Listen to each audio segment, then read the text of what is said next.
Bismillahirrahmanirrahim. Assalamualaikum warahmatullahi wabarakatuh.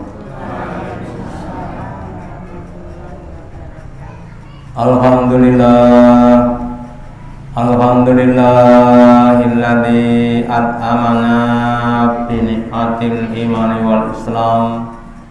Asyhadu an la ilaha illallah wahdahu la syarikalah wa asyhadu anna Muhammadan abduhu wa rasuluhu la nabiyya wa la rasula ba'dah.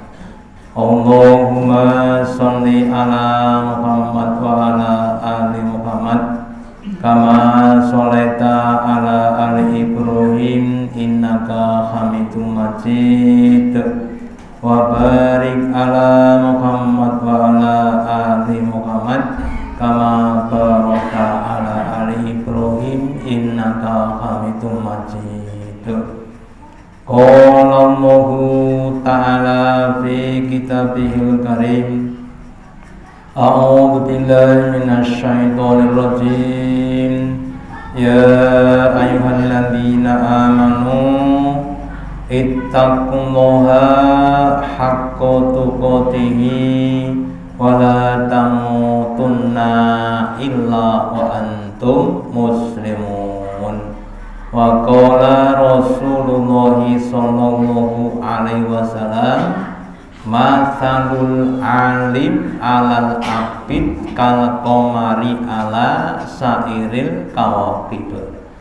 Bapak Ibu saudara yang dirahmati Allah Ta'ala, yang pertama dan utama, marilah kita selalu meningkatkan, menambahi kesyukuran kita, keimanan dan ketakwaan kita kepada Allah Ta'ala dengan banyak menjalankan perintah-perintahnya dan banyak menjauhi larangan-larangannya. Juga pentingnya kita semakin memaksimalkan, semakin mengefektifkan amal-amal kita dengan menggunakan ilmu.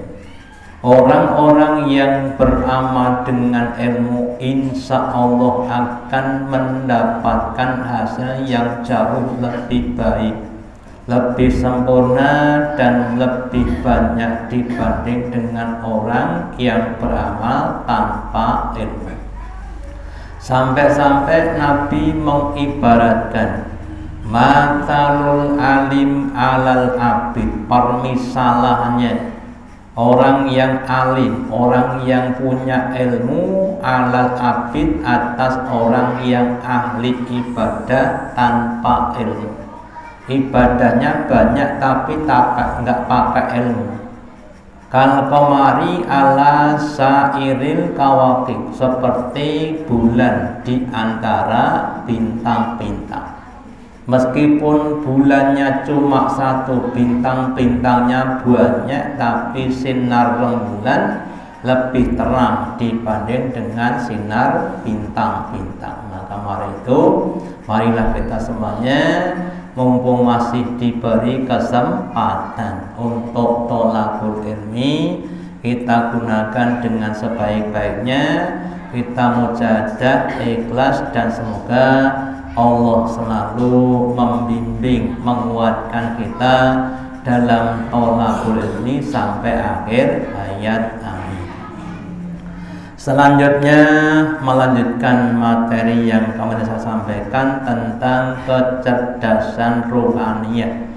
Setelah kita tahu contoh-contoh orang-orang yang mempunyai kecerdasan ruhaniyah dan tidak, sekarang kita akan belajar tingkatan kecerdasan ruhaniyah.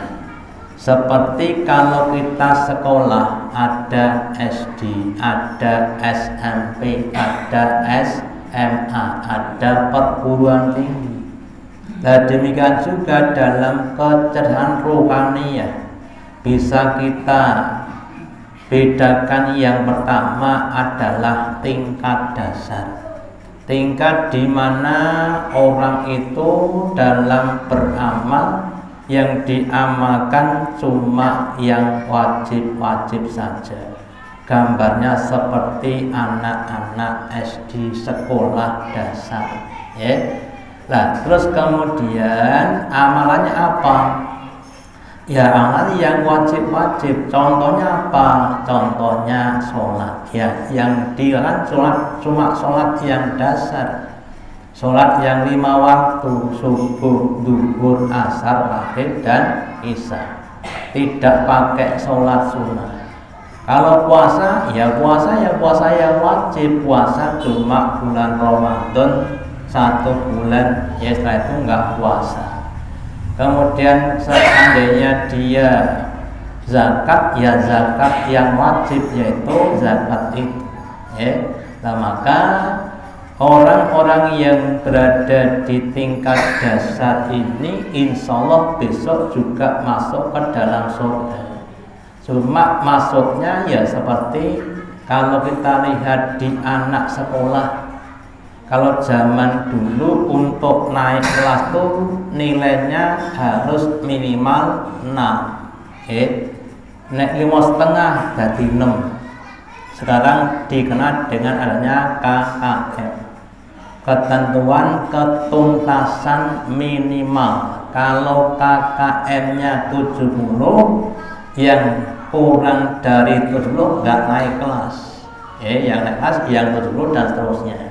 Jadi ini adalah orang-orang yang berada di KKM tadi, ya.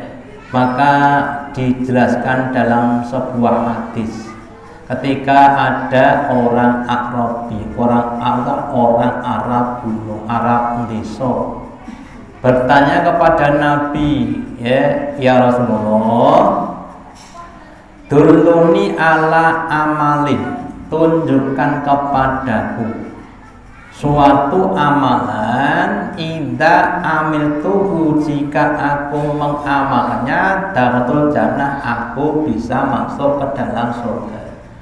Entah surga kelas berapa, yang penting masuk ke dalam surga. Maka Nabi kemudian menjawab, oh, amal-amal yang dapat memasukkan kamu ke dalam surga, yang pertama adalah ta'budullaha la tusyriku bihi syai'an. Yang pertama, kamu harus menyembah kepada Allah, tidak boleh menyekutukan dengan suatu apapun, dengan malaikat, dengan nabi, dengan berat, dengan malaikat, dan yang enggak boleh. Yaitu yang pertama. Kemudian wa tuqimus sholata maktubah. Yang kedua, kamu mengerjakan sholat maktubah, sholat wajib, subuh, zuhur, asar, maghrib, dan isya. Watu'tin zakat, dan engkau menunaikan zakat al-mafruḍah yang fardu. Zakat fardu itu zakat ada 2, zakat fitrah dan zakat mal. Zakat mal diambil kalau sudah lebih dari nisab. Contohnya kambing. Kambing nisabnya 40. Kalau panjenengan punya kambing 38, maka tidak zakat. Kalau 41 zakat 1. Itu zakat. Kalau nggak zakat, ya nggak sedekah, nggak infak. Sing penting sing wajib tok saja. Wa tasawwur dan puasa Ramadan tok, nggak pakai puasa Syawal, nggak pakai puasa Senin dan sebagainya. Setelah Arabi tadi diberitahu Nabi tentang amal yang dapat menjadikan dia surga, terus kemudian dia berkata, walladzi nafsi biyadihi, demi zat yang tang ajiaku di tangan, di makna demi Allah, la azidu ala hadza, aku tidak akan menambah atas ini saja yang aku amalkan. Kalau ibaratnya kita makan, kita kenal konsep 4 sehat 5 sempurna. Ada nasi, sayur, lauk, buah, dan susu. 2 yang pertama itu kelasnya kelas wajib. Sing penting ada nasi dan sayur, itu namanya wajib. Nanti kalau sunnah tambah lauk, tambah buah. Kalau yang ketiga tambah susu. Jadi ibaratnya orang makan sing trimo, paling trimo sego kalih sayuran. Saya tidak akan menambah dengan apapun. Maka kemudian Nabi bersabda, oleh Nabi, man sarahu, barang siapa yang senang ayang duro ila rajulin min ahli jannah, melihat orang yang berada atau menjadi calon penghuni jannah, yang illa handa, maka hendaklah melihat orang ini. Jadi orang tadi insya Allah akan masuk ke dalam surga, tetapi sekali lagi surganya surga yang bawah. Jadi bagi siapapun termasuk kita Bapak Ibu, yang pertama tetapilah yang wajib-wajib. Sholat wajib monggo dilaksanakan dengan sebaik-baiknya. Puasa Ramadan, Nah kemudian kalau kita sudah menetap itu insya Allah sudah cukup untuk menjadi modal untuk masuk ke dalam surga. Mungkin ada yang tanya, lah nek puasa Ramadannya cuma buka kendang sama tutup kendang bagaimana? Ya yang masuk surga kendangnya. Uangnya mlebu rokok. Atau sholatnya cuma sholat sunnah tok setahun 2 kali, Idul Fitri, Idul Adha. Itu ya tidak akan terpenuhi syaratnya. Jadi minimal yang wajib itu. Wajib itu suatu amalan yang harus dilakukan, tidak boleh ditinggalkan. Ini sholat 5 waktu itu nggak boleh ditinggalkan, kecuali kalau sudah mati monggo. Dalam keadaan apapun, sakit, bepergian atau apapun nggak boleh ditinggalkan. Memang ada namanya rukhsah keringanan. Kalau pas sakit, sholatnya boleh dijamak, boleh duduk. Kalau bepergian juga begitu, tapi nggak boleh ditinggalkan. Kalau ditinggalkan sekali saja, panjenengan sudah sholat 50 tahun, terus nggak sholat subuh sekali disengaja tanpa udhu, itu akan menghancurkan semua amal, akan hancur semuanya. Meskipun cuma 1 kali sholat. Demikian juga puasa Ramadan. Ada orang yang tidak puasa Ramadan disengaja tanpa udhur itu tidak bisa diganti dengan puasa apapun. Artinya kita harus hati-hati, wajib ini harus kita penuhi. Di standar minimal yang harus kita penuhi. Nah kemudian setelah kita memenuhi yang wajib-wajib, sebagaimana secara umum dalam urusan dunia, kalau sudah di SD lulus ya berharap untuk bisa masuk di SMP. Kalau sudah bisa makan nasi dan sayur ya berharap punya lauk pauk, punya buah dan sebagainya. Maka kemudian meningkat. Orang-orang yang dia ikhlas dalam menjalani ibadah kepada Allah, salah satu keunggulannya akan diberi petunjuk untuk bisa melaksanakan amal-amal yang lebih baik. Ketika kita dengan ikhlas menjalankan sholat 5 waktu, maka Allah akan bukakan hati kita, melihat fadilah keutamaan sholat sunnah, sehingga kita akan senang untuk sholat sunnah. Demikian juga kalau kita puasa Ramadan, ya, maka kemudian terus meningkat pada tingkatan yang kedua, yaitu tingkatan menengah, ya, atau sudah mulai melakukan, melazimi, mengerjakan amal-amal sunnah, dimulai mungkin dari yang kecil-kecil sampai nanti yang besar-besar. Kita ibaratkan sudah di SMP, ya, punya kedewasaan, punya pemikiran yang lebih baik, ya. Nah, maka kemudian setelah yang wajib, sholat wajib, terus ditambah sholat sunnah, ya. Mulai dari qobliyah sebelum sholat wajib, setelah adzan. Baina kulli amdaini sholatun liman sa'a.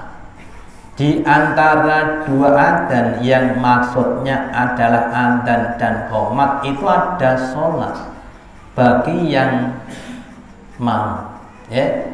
Maka saat-saat itu adalah yang paling baik untuk sholat dan yang lainnya, ya. Terus diusahakan supaya bisa sholat qobliyah, terus sholat ba'diyah, ya, setelah sholat wajib terus kita dzikir doa, terus sholat ba'diyah, ya, namanya itu sholat rawatib, sholat sunat yang mengiringi sholat wajib.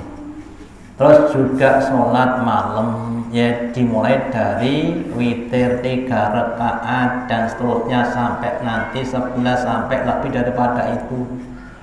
Terus sholat duha, ya, terus sholat tahiyatul masjid, terus sholat mutlak. Sholat mutlak itu sholat sunat yang tidak terikat waktu. Contohnya panjenengan masuk di masjid jam 9 pagi, terus sudah di rumah sudah sholat duha, masuk masjid jam 9 karena nggak ada kerjaan di rumah, terus dengan sholat 2 rakaat, namanya tahiyatul masjid. Terus menunggu zuhur, pemerintah enten mboten sing nunggu zuhur jam 09.00 enten mboten. Jam 09.00 nunggu zuhur kok hebat kan. Terus sholat 2 rakaat, salam 2 rakaat lagi, namanya sholat mutlak, nggak terikat dengan waktu. Itu adalah untuk yang sholat sunnah. Demikian juga untuk puasa sunnah, mulai dari puasa Syawal 6 hari untuk menggenapi bulan Ramadan, 30 tambah 6, 36 kali 10, 360, 1 tahun 360 hari. Berarti barang siapa yang puasa Ramadan ditambah 6 hari Syawal sama dengan puasa setahun penuh, ya. Terus ada puasa Arafah ketika para haji sedang wukuf di Arafah tanggal 9 Zulhijjah. Ada puasa Muharram tanggal 10 bulan Muharram, ya. Ada puasa Bid atau puasa tanggal 13, 14, 15 setiap bulan Komariah. Ada puasa Senin dan Kamis. Kalau Senin Senin, kalau Kamis, ada puasa Daud. Bahkan ada sahabat Nabi yang puasa tiap hari sampai mati, ya. Kenapa? Karena ya tahu fadilahnya puasa. Orang puasa itu sejak subuh sampai maghrib itu berada dalam ibadah semua. Mau tidur, mau ke pasar, mau ke sawah, itu ibadah puasa sampai berbuka. Makanya nanti pada orang-orang tertentu puasa itu sangat senang sekali dia. Bahkan namanya tidur itu kalau puasa kan tetap ibadah. Ibadah apa? Ibadah puasa, bukan ibadah tidur, ya. Kemudian sodako, ya, setelah zakat wajib terus ada sodako, ada infak. Infak itu pasti barang atau uang. Kalau sodako tidak harus barang, bisa tenaga, bisa doa, bisa senyuman, bisa yang lainnya yang bisa memberikan manfaat, sehingga amalnya sudah meningkat, tidak cuma yang wajib-wajib saja, tapi sudah meningkat pada yang sunnah, yaitu yang lebih mendapatkan tambahan. Kemudian dalam hadisnya Nabi bersabda, Allah Ta'ala berfirman dalam hadis qudsi, wa ma taqarraba ilayya abdi bisa'in ahabba ilayya mimma iftaratu alaihi. Dan tidaklah seorang hamba yang dia mendekat kepadaku dengan suatu amalan yang aku fardukan, melakukan sholat wajib, puasa wajib dan sebagainya, wa ma yazalu abdi yatalu ilayya bin nawafil. Terus kemudian dia tidak henti-hentinya selalu beramal amal dengan amal-amal yang sunnah, puasa sunnah, sholat sunnah, sedekah sunnah dan sebagainya, hatta ahabuhu, sehingga aku mencintainya. Jadi kecintaan Allah kepada hambanya itu bisa diraih setelah hamba tadi menunaikan amal-amal wajibnya ditambah dengan amal-amal sunnahnya. Terus pertanyaannya, apa toh enaknya dicintai Allah? Apa toh enaknya dicintai Pak Presiden? Ya tentu karena Allah zat yang maha kuasa, dia akan memberikan berbagai macam kenikmatan kepada kita.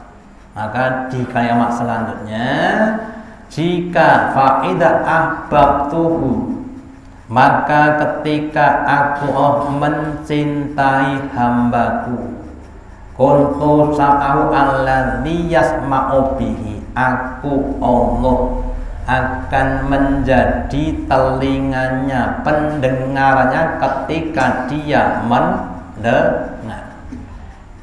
Ngrungokne orang baca Quran, ngrungokne pengajian, kalih ngrungokne lagu-lagu niku penak pundi? Penak pundi, Pak? Objektif mawon. Kalih nguping wong rasani, kalih ngrungokne wong padu. Maka telinga-telinga yang sudah diberi nur oleh Allah, dia akan bisa menyaring kalimat-kalimat yang pantas untuk didengarkan, sehingga pendengarannya akan menjadi pendengaran yang baik. Yang pertama. Yang kedua, wa basarahu alani usurubihi. Yang kedua, Allah akan menjadi penglihatannya ketika dia melihat.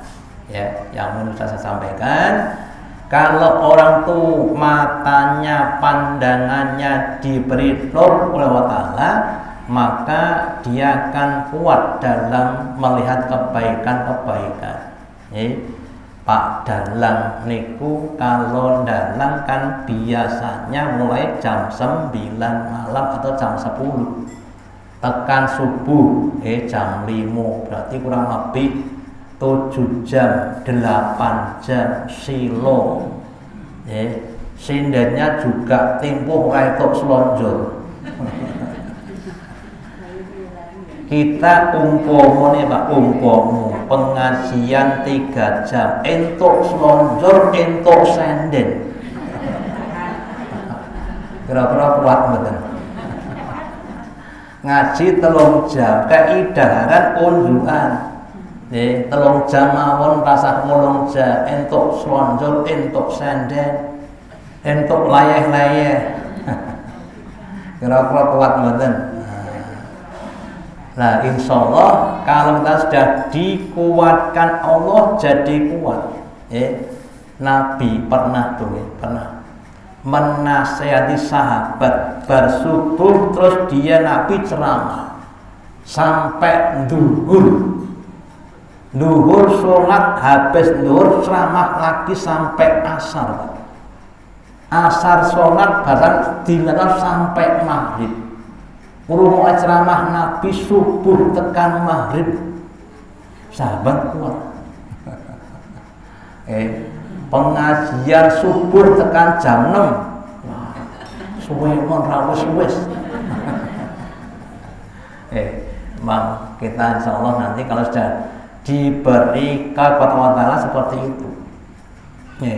Contoh mau enten dum-duman hadiah duit 1 juta ning kudu ngenteni tengok-tengok 2 jam kuat mboten. Wah, mergone dit 2 yuta. Gitu. Mikire, kerja 2 jam 2 yuta kok mosok ora kuat, ya kuat banget. Gitu. Nah, mikirnya begitu. Kemudian wa yadahu alladhi yaqtisu biha, aku Allah akan menjadi tangannya yang digunakan untuk bekerja. Tangannya adalah Allah. Artinya apa? Dia bekerja tidak punya capek untuk kebaikan. Mau membersihkan masjid atau yang lainnya, untuk bekerja, untuk berdakwah, untuk ngaji, untuk macam-macam kuat karena sudah dikuatkan Allah Ta'ala. Dan yang kuat waris lahu allati yamsi biha, dan Allah akan menjadi kakinya yang digunakan untuk berjalan. Ada ustadz namanya Ustadz Garamatan, dari orang Papua. Dakwah di Papua itu kadang berjalan 1 hari penuh, kadang sehari semalam, menembus hutan belantara, nggak ada kendaraan, bisa kuat, gitu. Atau yang lainnya, ada sahabat Nabi namanya Sa'ban, rumahnya jauh dari masjid tapi nggak pernah telat sholat berjamaah, karena apa? Sudah dikuatkan, dan sebagainya. Nah, kemudian wa in sarani aqatuhu, karena dia sudah cinta padaku, aku cinta padanya, maka ketika dia minta sesuatu padaku akan aku berikan. Minta apapun diberikan, termasuk minta yang tidak masuk akal seperti Nabi Ibrahim. Nah, wong di Mekah waktu itu namanya kan keadaan padang pasir tandus, loh kok minta buah-buahan. Tapi karena yang minta adalah kekasih Allah, maka diberi. Demikian juga Nabi kita Nabi Muhammad berdoa, mengangkat tangannya, belum turun tangan itu yang didoakan sudah diberi. Karena apa? Yang adalah orang-orang dekatnya Allah Ta'ala. Sedangkan kita kadang sudah naik turun berkali-kali orang dikabul. Walain ista'adani la'adibuhu la'u'idannahu, dan jika dia minta lindung kepadaku maka akan aku lindungi. Itulah hasilnya orang-orang yang sudah dicintai Allah.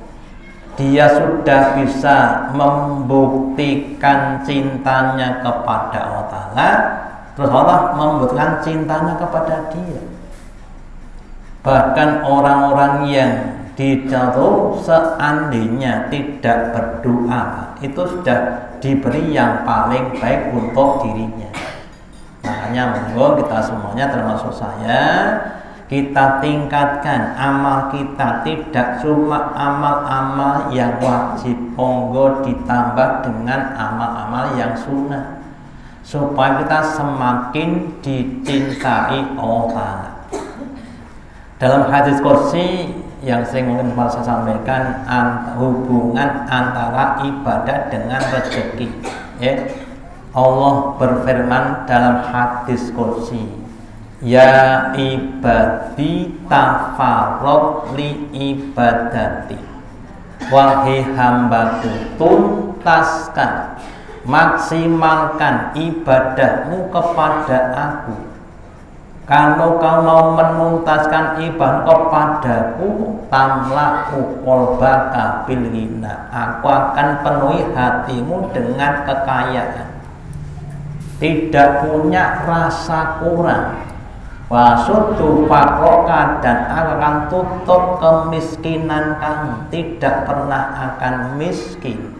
Itu kalau kita menunaikan ibadah dengan tafarruq, dengan sempurna.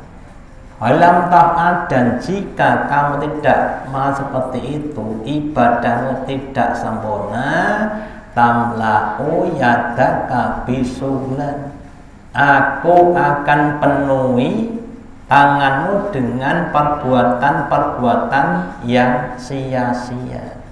Wala asudu fakroka, dan aku tidak akan tutupi pintu kefakiran kamu. Jadi kalau kita senantiasa menunaikan kewajiban kita, Allah akan mengenai kewajibannya, memenuhi rezeki yang kita butuhkan. Kemarin saya pas jalan dengan teman saya itu kan ditanya, Pak, kamu punya investasi apa? Anak wolu kejo sanggon, bojone kejo ditanya, punya investasi apa? Oh, kalau saya itu enggak gitu, Pak. Bagaimana?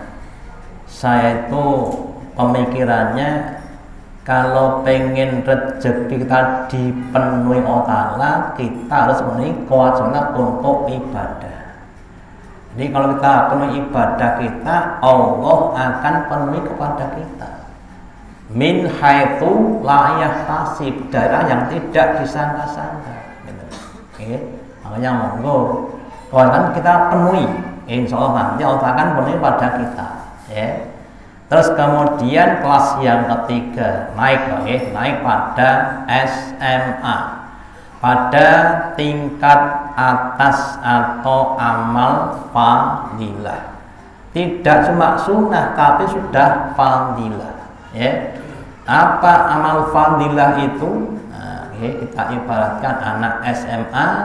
Lah amal fadilah itu kalau sholat diusahakan sholat yang paling baik. Apa? Berjamaah di masjid bersama imam rawatib di shaf pertama. Ini namanya fadilah.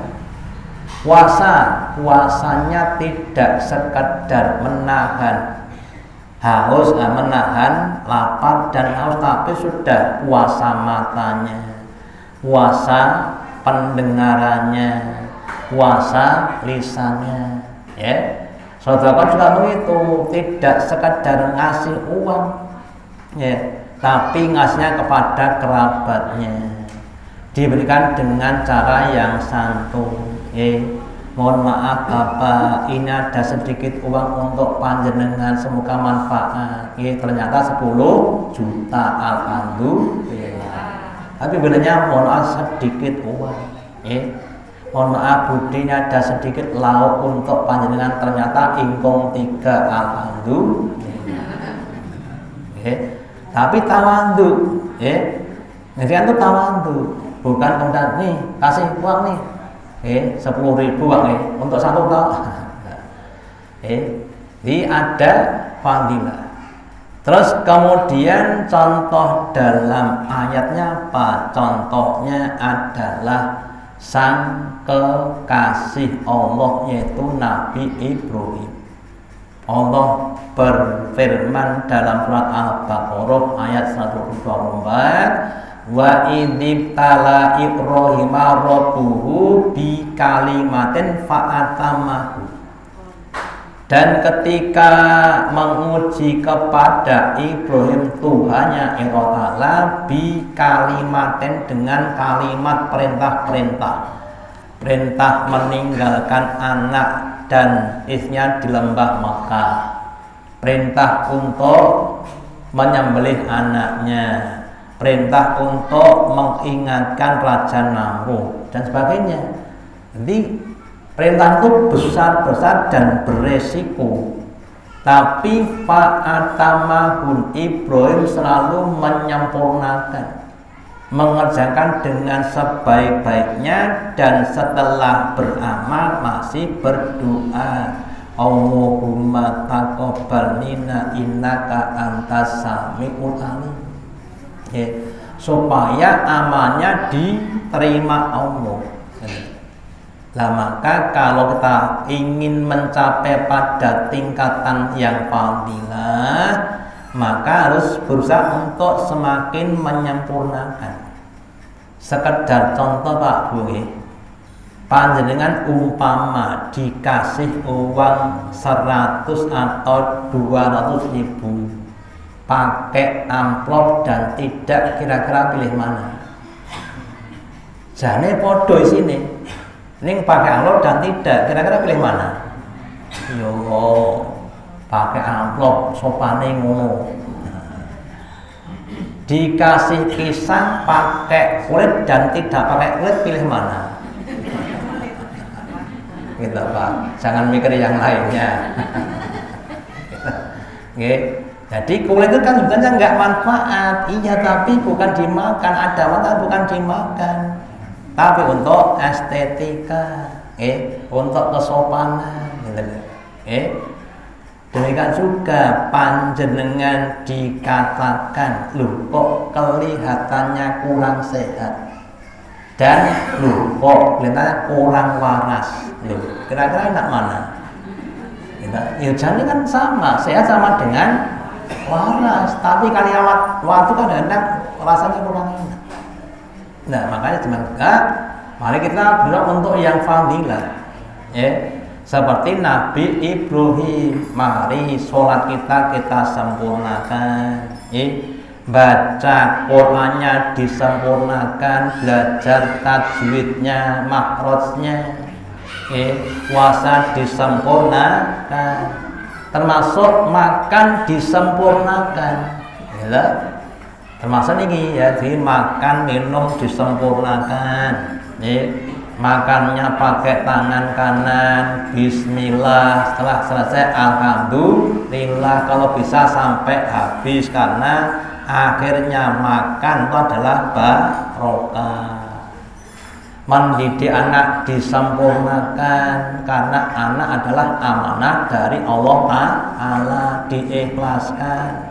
Jangan sampai jaga kepada anaknya, kemudian tadi memberi kepada disempurnakan, jangan diungkit-ungkit, jangan merendahkan pada orang yang diberi, dan sebagainya. Kemudian juga contoh dari Nabi Musa. Kalau secara umum Bapak Ibu, kalau ada taklim atau pelajaran antara guru dan murid, itu sing paling apik gurune teko gasik napa teko keri, muridnya teko gasik napa teko keri, gitu. Nabi Musa ketika jadi guru itu datangnya lebih dulu dibandingkan dengan muridnya. Sebabnya apa? Sebabnya ingin mendapatkan ridhonya Allah Ta'ala. Maka ketika Allah Ta'ala panggil Nabi dan umatnya, terus Nabi Musa datangnya duluan. Terus Allah bertanya di surat Toha, surat 20 ayat 83-84, Allah bertanya, Musa, wa ma'ajalaka an qaumika ya Musa, kenapa kamu kok datangnya lebih dulu dibanding murid-muridmu? Terus Nabi Musa berkata, qala hum ulai ala ahli, niko ya Allah, murid saya di belakang, wa ajidu laka li tantur, dan aku datang duluan kepada engkau supaya engkau ridho kepadaku. Jadi guru juga sebaiknya datang duluan. Kenapa? Mencontohkan pada muridnya dengan contoh kebaikan. Murid juga begitu, datang duluan. Untuk apa? Nah, gurunya aja datang duluan, masuk muridnya datang keri-keri. Sehingga harus berfastabikul khairat antara guru dengan murid untuk mendapatkan ridhonya Allah. Ya. Nah, semoga dengan 3 tingkatan ini kita akan semakin ditingkatkan Allah Ta'ala kemampuan kecerdasan rohani kita, sehingga kita akan bisa mencapai pada tingkatan yang lebih baik. Amin.